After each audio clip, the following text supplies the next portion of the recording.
চলুন আজ বানাই অল্প সময়ের মধ্যে আলু মটরের সবজি। প্রথমেই কুকারে দিয়ে দিয়েছি 2 চামচি তেল। তেলটা গরম হয়ে গেছে, তাতে দিয়ে দিচ্ছি আদা, কাঁচা লঙ্কা, নারকেল আর টমেটোর পেস্ট। মটরটা আমি 500 নিয়েছি, সেই অনুযায়ী মশলা আপনারা আপনাদের মটরের কোয়ান্টিটি অনুযায়ী মশলাটা নেবেন।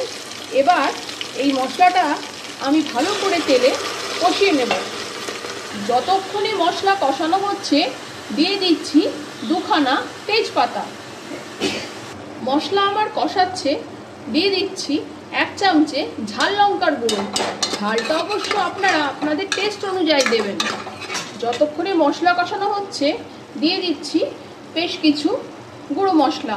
1 চামচি হলুদ, 1 চামচি ধনে, 1 চামচি গরম মশলা আর 1 চামচি জিরে। এটা দিয়ে মশলাটা ভালো করে কষতে হবে। এবার দিয়ে দিচ্ছি 500 ওভারনাইট ভিজিয়ে রাখা মটর। এবার দিয়ে দিচ্ছি বড় করে কেটে রাখা 3টে আলু।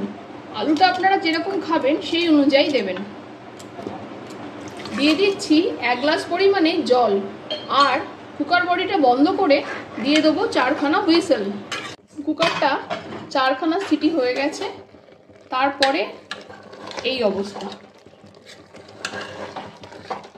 একটা হাতার সাহায্যে আলুগুলোকে ম্যাশ করে দিতে হবে। এবার স্বাদ অনুযায়ী নুন আমি আলু মটরের সবজিতে দিয়ে দিলাম ধনেপাতার কুচি। পরিবেশন করে দিলাম দারুণ স্বাদের আলু মটরের সবজি। যদি ভালো লেগে থাকে লাইক করবেন, কমেন্ট করবেন, শেয়ার করবেন আর নতুন বন্ধুরা একটা সাবস্ক্রাইব করবেন। নতুন নতুন রেসিপি আরও দেখার জন্য ফিরে আসছি খুব শিগগিরই আবার একটা নতুন রেসিপি নিয়ে। নমস্কার।